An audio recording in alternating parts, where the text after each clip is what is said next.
ওকে বন্ধুরা, তোমরা সবাই কেমন আছো?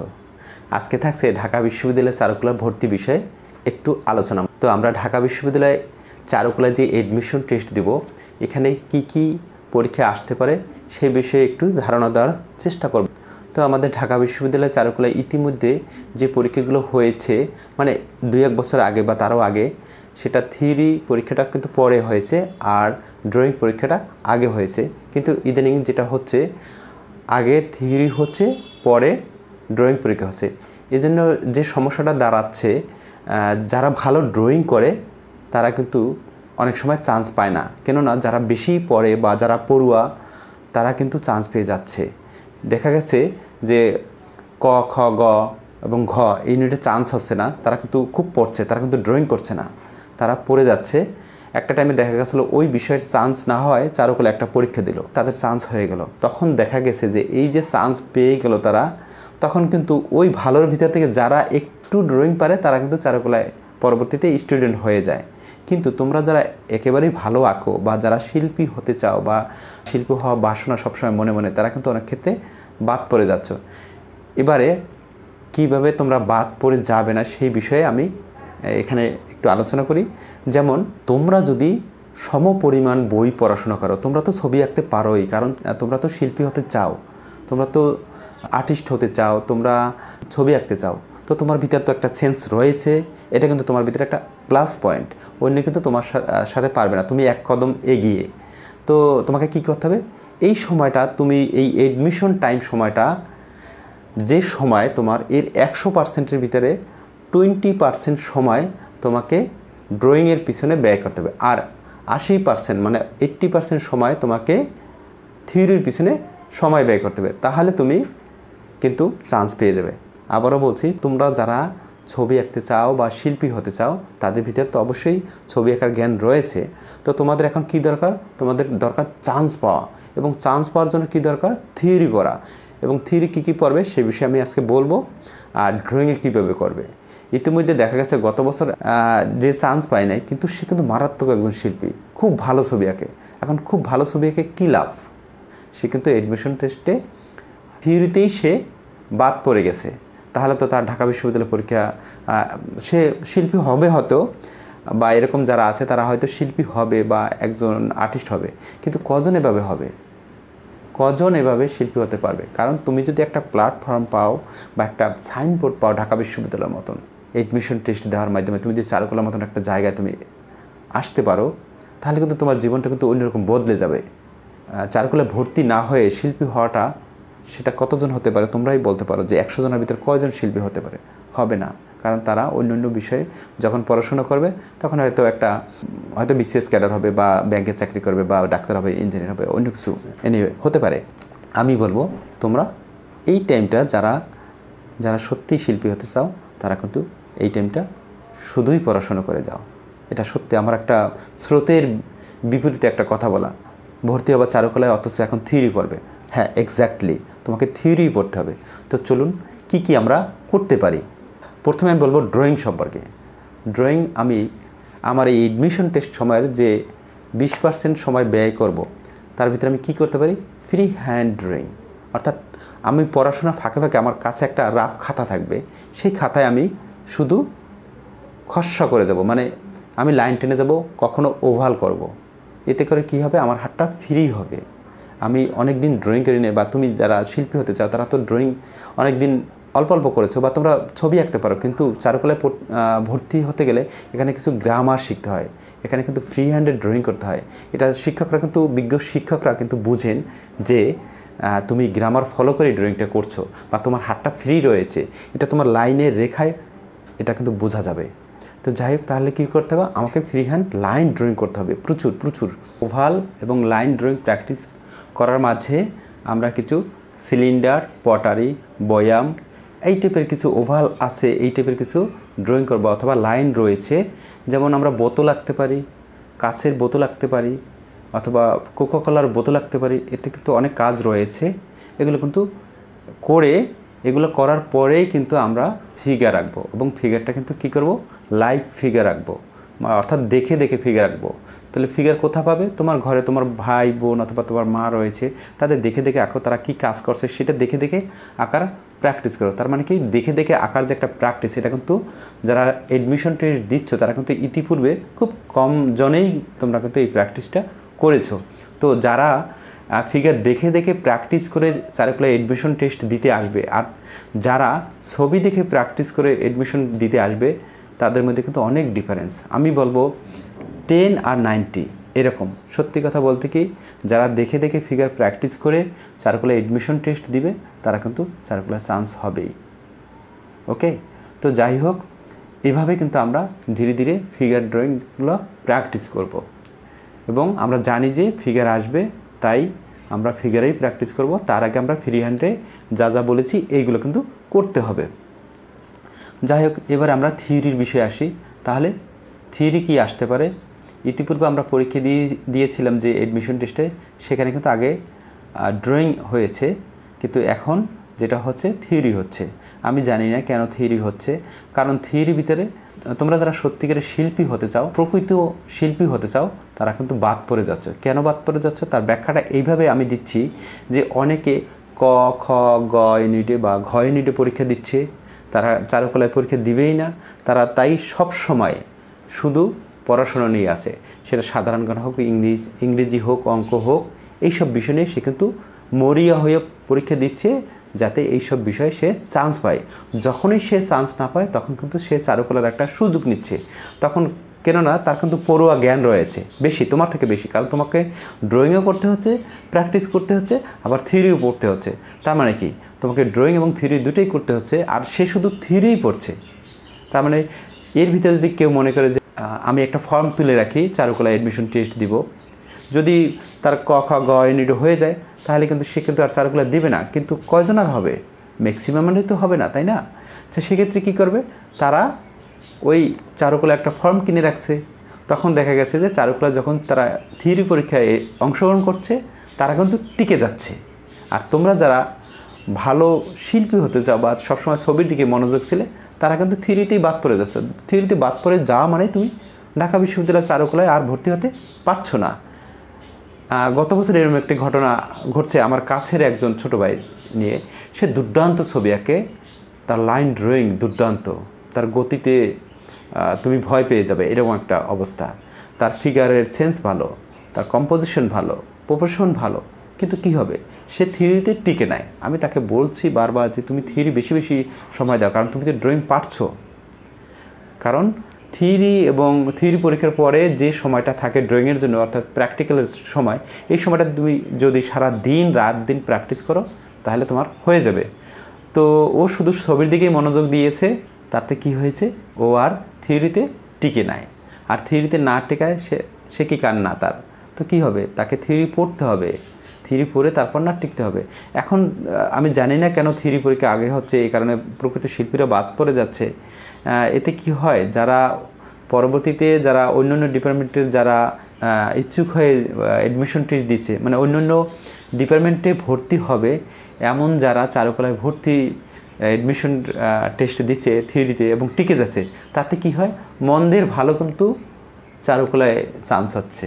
তারা কিন্তু আমি বলবো যে ম্যাক্সিমামই শিল্পী হতে চায়নি, কিন্তু ঢাকা বিশ্ববিদ্যালয়ে ভর্তি হতে হবে, তাই চারুকলায় পরীক্ষা দিয়েছে এবং অন্য কোথায় টিকতে না পারে শেষ পর্যন্ত চারুকলায় ভর্তি হয়ে গেল। তাতে কি হলো? সত্যিকারের প্রকৃত শিল্পী কিন্তু সে হতে চায়নি। শিল্পী হতে চাও তুমি, আর তোমার যদি চান্স না হয়, তাহলে এর উপায় কি, কী করণীয় তা বলছি। এখন আমাদের স্রোতের বিপরীতে হাঁটতে হবে, একদম স্রোতের বিপরীতে হাঁটতে হবে। তুমি আর্টিস্ট, তুমি স্মার্ট, তুমি অবশ্যই পারবে। তাহলে কী করতে হবে? তোমাকে সব্যসাচী হতে হবে, তোমার দু হাত সমান তালে চলে এরকম হতে হবে। তোমাকে থিওরিও পড়তে হবে, ড্রয়িংও করতে হবে, বেশি বেশি দুটোই। ওই যে আমি বলেছি, এখন আমার কী করণীয়, একটা কৌশল, সেটা হলো আমাকে ড্রয়িংয়ের পিছনে আমার সমগ্র সময়ের, এই অ্যাডমিশন টেস্ট সময়ের 20% বেশি সময় দেওয়া যাবে না। তার মানে তুমি এখন তোমার সময়ের 80% তুমি এখন থিওরির পিছনে সময় দাও, রাত দিন তুমি থিওরি করো, আর থিওরি করার ফাঁকে ফাঁকে তুমি কিছু ড্রয়িং করো, জাস্ট প্র্যাকটিসটা। ওই যে বললাম 20%, এই সময়টা তুমি শুধুই ড্রয়িং করবে, আর 80% সময় তুমি থিওরি করবে। এবারে আরও কৌশল অবলম্বন করতে হবে। ওই যে যারা সায়েন্স আর্টস থেকে যারা পরীক্ষা দেবে তাদের থেকে তুমি কোথায় আগে থাকবে, তুমি শিল্প সংক্রান্ত বেশি প্রশ্ন পড়বে, তোমার কিন্তু অঙ্ক আসবে না। আমরা সাধারণত দেখি না যে অঙ্ক এসেছে, আমি জানি না আসবে কি না, কিন্তু আমরা ইতিপূর্বে দেখেছি অঙ্ক নিয়ে কোনো প্রশ্ন আসেনি। তাহলে তোমাকে কী করতে হবে, শিল্প সাহিত্য নিয়ে বেশি বেশি পড়তে হবে। বৈরাগীর ভিটা কোথায়, অজন্তা গুহা কবে আবিষ্কার হয়, এগুলো তোমাকে বেশি বেশি পড়তে হবে। এস.এম. সুলতানের একটি শিল্পকর্ম বা সমস্ত শিল্পকর্ম তুমি মুখস্থ রাখবে। তখন একটা এসে গেল যে প্রথম বৃক্ষরোপণ কার, তোমার জানা থাকলে তুমি কিন্তু বলতে পারবে যেটা এস.এম. সুলতানের, কিন্তু অন্য ডিপার্টমেন্টের থেকে তখন তুমি কিন্তু এক কদম এগিয়ে থাকবে। আবার দেখা গেছে গৈনিকা এই চিত্রকর্মটি কার, ফেমাস দুই একটা চিত্রকর্ম সব জায়গায় এসে থাকে। চারুকলা ঢাকা বিশ্ববিদ্যালয় খ ইউনিটেও এসে থাকে, যেমন সংগ্রাম চিত্রকর্মটি বা এই ভাস্কর্যটি কার, এটা শিল্পী জয়নুল আবেদিনের, এটা সবাই হয়তো পড়ে থাকে। যাই হোক, তাহলে কী করতে হবে, আমাকে থিওরি পড়তে হবে। কী কী পড়তে হবে, সাধারণ জ্ঞান পড়তে হবে, বাংলা সাহিত্য পড়তে হবে, ইংরেজি সাহিত্য, বাস এই তিনটা বিষয়ে তোমাকে জোর দিতে হবে। এবারে সাধারণ জ্ঞান কী পড়বে, সাধারণ জ্ঞান পড়বে ওই যে বললাম যে আমাদের দেশের শিল্প সাহিত্য এবং শিল্পীদের জীবনী, দেশ বরেণ্য চিত্রশিল্পীদের সম্পর্কে জানবে আমাদের দেশের, এবং পার্শ্ববর্তী দেশ ভারত পাকিস্তান এদেরও, মানে আব্দুর রহমান চুগতাই কোন দেশের শিল্পী আসতে পারে, অবনীন্দ্রনাথ ঠাকুর কে ছিলেন বা তিনি কোন বিষয়ে দক্ষ ছিলেন আসতে পারে। তো এইটি হলো সাধারণ জ্ঞান। এবং সাধারণ জ্ঞানের ভিতরে এই যে চলতি যে ঘটনাগুলো রয়েছে এগুলো তুমি কারেন্ট অ্যাফেয়ার্স দিয়ে মানে ক্যাচ করে নেবে। আর এমনি সাধারণ জ্ঞানের যে মোটা মোটা বই আছে এগুলো তুমি পড়বে। তার পাশাপাশি আমাদের চ্যানেলটা দেখতে পারো, এখানে আমরা কিন্তু 2 ঘন্টা লাইভ নিয়েছিলাম ইতিপূর্বে, মানে গত বছর যে তখন প্যান্ডামিক টাইম ছিল তখন আমরা লাইভ নিয়েছিলাম, সেখানে 2 ঘন্টা ব্যাপী অনেক লাইভ রয়েছে, থিওরি বিষয়ের উপরও রয়েছে। আজ আমাদের ভিডিওতে রয়েছে মূলত থিওরি, তো কিভাবে আপনারা থিওরি শিখবেন এবং কোন কোন ক্ষেত্রে থিওরি দরকার সেই বিষয় নিয়ে আজকে আলোচনা করব। আপনারা শুধুমাত্র যারা চারুকলাতে অ্যাডমিশন দিবেন তাদের জন্য নয়, যারা ঢাকা বিশ্ববিদ্যালয়ের অন্য অন্য ইউনিটে অর্থাৎ খ, গ, ঘ ইউনিটেও যারা পরীক্ষা দিবেন, অনেক সময় এই ধরনের প্রশ্ন এসে থাকে। ইভেন কি চারুকলার যে প্রশ্নগুলো পড়বেন সেগুলো ওই 2 ঘন্টা তো তোমরা একটানা শিখতে পারবে না। সেক্ষেত্রে কী করবে, তুমি যখন ঘুমিয়ে যাবে তখন চালিয়ে দিয়ে ঘুমিয়ে পড়বে। তাহলে যে যতটুকু তুমি শুনতে পারবে ততটুকুই তোমার কাজে লাগবে। তোমরা ফলো করতে পারো, গেলবারের আমাদের চারুকলা বিডি চ্যানেলটা ফলো করে অনেকেই চান্স পেয়েছে। আমার জানা মতে 12 জন চান্স পেয়েছে। তো যাই হোক, ওরা যারা বলেছে আমি তাদেরকেই কাউন্ট করেছি, যারা আমাকে বলেনি তাদের কাউন্টটা কিন্তু আমি করতে পারিনি। তো যাই হোক, আমি যেটা বলছি, তাহলে এই 3টে বিষয়ে তোমরা গুরুত্ব দাও। তাহলে কিন্তু তুমি যে শিল্পী হতে চাও এই জন্য তোমার একটা প্ল্যাটফর্ম দরকার, এবং এই জন্য কী দরকার, তোমার এই যে 1টা বা 2টা মাস প্রচুর শ্রম দেওয়া দরকার। তোমার এই 2 মাসে বা এই 1 মাসের শ্রমে তোমার জীবন কিন্তু পাল্টে যাবে, তোমার জীবন নির্ধারণ হবে তুমি কোথায় যাচ্ছ। তো তুমি শিল্পী হতে চাও, তুমি চারুকলায় ভর্তি হতে চাও, তোমাকে এখন কি দরকার, শুধুই পড়াশোনা দরকার আর একটু ছবি আঁকার প্র্যাকটিসটা ধরে রাখা দরকার। আর তুমি একটা কাজ করতে পারো, তোমরা চাইলে চারুকলায় একটা কোচিং হয়, ওটায় ভর্তি হতে পারো, ওটা খুব ভালো। আর এই সময়টা তোমাদের যারা চারুকলায় আগে পড়াশোনা করেছে, তোমার বড় ভাই বা বর্তমান স্টুডেন্ট রয়েছে, তাদের সাথে একটু যোগাযোগ রাখো। তারা তোমাকে ভালো পথ দেখাবে বা ভালো ড্রয়িং দেখাবে, ভালো কিছু বলবে যে তোমাকে কী করণীয়। আদারওয়াইজ অন্য তোমার এখন এই মুহূর্তে যোগাযোগ করে রাখার দরকার নেই। আমি এটা বলছি, তোমরা পরিশ্রম করো, তার ফল তোমরা পাবেই। তা আমি আর আজকে বেশি কিছু বাড়াবো না।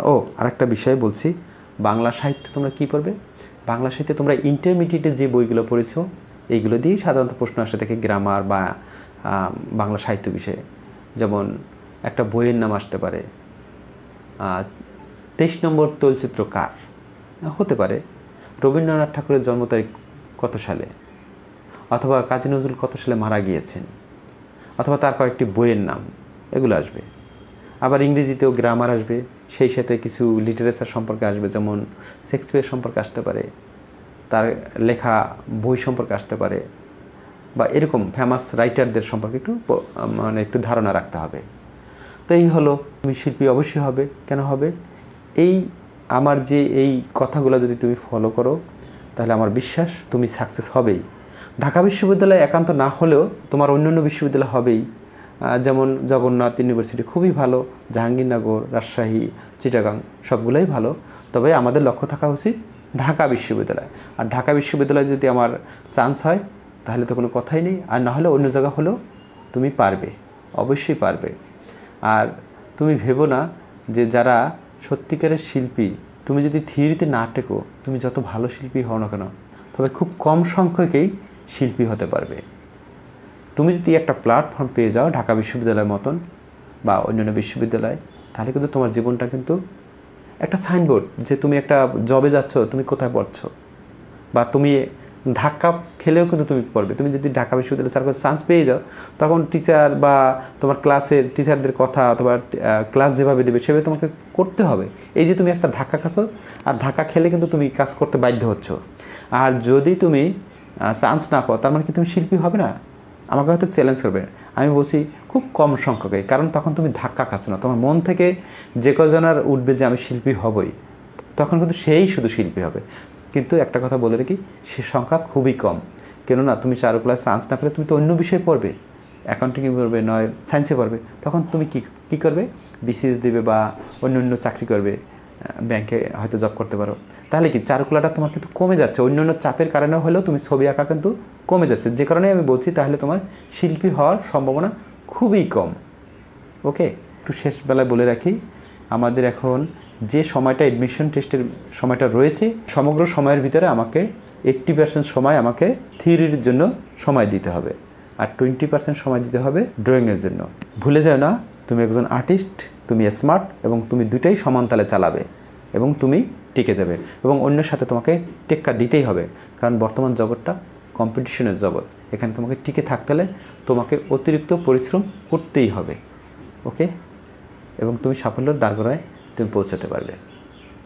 আর যদি পারো তোমরা এই চ্যানেলটা ফলো করো বলছি আমি এই ক্ষেত্রে, যে প্রিভিয়াস যে ড্রয়িংগুলো আমি দিয়েছি, চারুকলার জন্য মনে হয় আরও ড্রয়িং না দিলেও হবে, তবে আমি কিছু মাঝে মধ্যে কথাবার্তা বলবো। আর তোমরা যদি জয়েন করো বা অনেকেই 20-30 জন যদি আমার ফেসবুকে নক করো, হয়তো 2-1টা লাইভ নিতেও পারি এই অ্যাডমিশন টেস্টের আগে। ওকে বন্ধুরা, তোমরা সবাই ভালো থাকো, সুস্থ থাকো, আর হ্যাঁ, অবশ্যই সভ্যসাচী হবে। তোমার দুহাত যেন সমান তালে চলে, থিওরিও যেমনি পড়বে, ড্রয়িংও ছেড়ে দিও না। 7টা মাথা সমান করতে একটা বডি, তো 7.5। তো এই জিনিসগুলো কিন্তু ফলো করতে হবে। এই জন্য আমাদের স্টাডি করতে হবে, জানতে হবে, প্রয়োজনে কোচিং করতে হবে বা বিভিন্ন অনলাইনে দেখতে হবে। যাই হোক, আবার বলছি, তোমরা ভালো থাকো, সুস্থ থাকো, আর তোমাদের সবার জন্য শুভকামনা থাকলো। ধন্যবাদ সকলকে।